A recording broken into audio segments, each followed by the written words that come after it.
Hello all, my name is Sanjay. In this video, we are going to talk about model evaluation and model selection. First of all, let me discuss about model evaluation.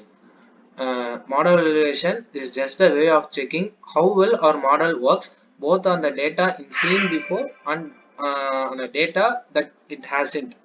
So in model evaluation, we will talk about model performance metrics. There are two metrics in model model evaluation. The first one is regression metrics and the second one is classification metrics. In regression metrics, there are three errors: mean absolute error, mean squared error, and R squared error. So mean absolute error means it measures the average magnitude of errors in predictions. For example, we can say it is like if our model is predicting numbers, we have some tools to measure how our model prediction are to the actual answers. The mean absolute error tells us the average size of our mistakes, giving us an sample stand forward to look at the accuracy. The next is mean squared error. It squares the error to penalize the larger errors. If we want to put more weight on a big errors, we use mean squared error, which makes large errors stand out more. The next one is R square, the proportion of variance in the target variables explained by the model. For example, we can tell it like it shows how much of the data store our model in capturing. The next one is classification metrics. In classification metrics, for classification problems where we putting things to categorize, we have other tools. We have other tools. Accuracy tells us how often we write, while precision recalls and F1 score are helpful if the data is unbalanced. For instance, if we are looking for fraud, a rare event, accuracy might also not cut it. You need precision to recall it to be sure you are catching the right cases. So the next one is cross validation technique. We are going to see this in detail. First, let us see why the cross validation matters. To think of cross validation as a way to make sure our test scores are reliable. Instead of using just one chunk of the data for testing, we use many. We will divide the data on the one part and then rotate the testing each part in turn. It's like taking different practice tests to get better senses of how you will do on the real exam. Next, the types of cross validations. There are two main types of cross validation. The first one is k-fold cross validation. The second one is leave one out cross validation. So, the k-fold cross validation splits the data into several groups. So, each groups get a turn as a test set. Then we average the results to get fair scores. Whereas the leave one out cross validation, in this every single point gets a turn to being tested against the model.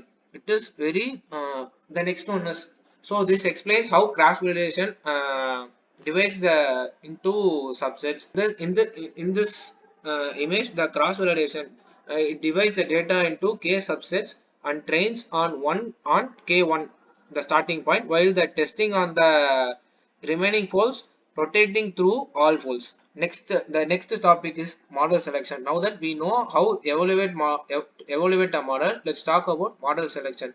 It means choosing the right model to solve our problem. So let us discuss about how factors to consider model selection. When we pick a model, we think about two main things: performance and simplicity.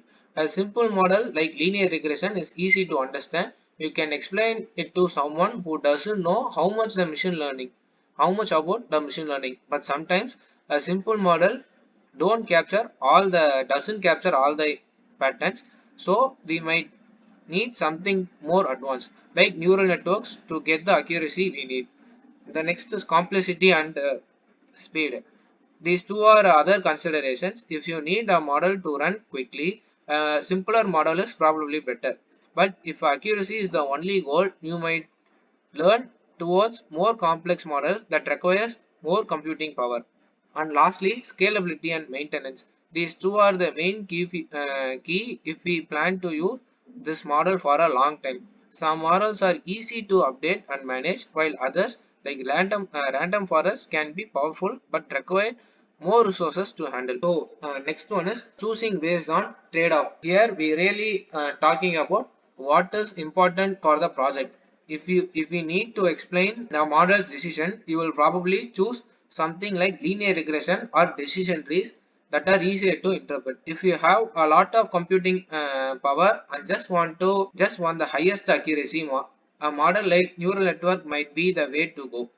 When we choose, we think about what the project demands. Sometimes accuracy matters most, other times simplicity and easy of use. The last one is model summary. In the summary, we'll put everything together and go over the best practices of selecting and evaluating models.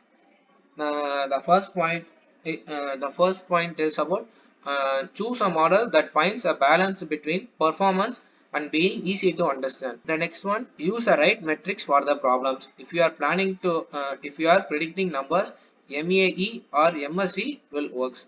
For categorizing data, look at accuracy and the F1 score if the data is unbalanced, and always validate your model using cross validation. This way you know it will perform well on new data. Then the best practice tips to avoid overfitting, use methods like regularization, which keeps the model from getting too complex. Think beyond just the number.